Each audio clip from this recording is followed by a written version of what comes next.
Hey, curious minds, ready to turn your questions into knowledge? Let's dive in.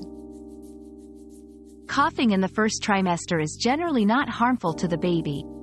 The baby is well cushioned in the amniotic fluid, which acts as a shock absorber for any minor impacts.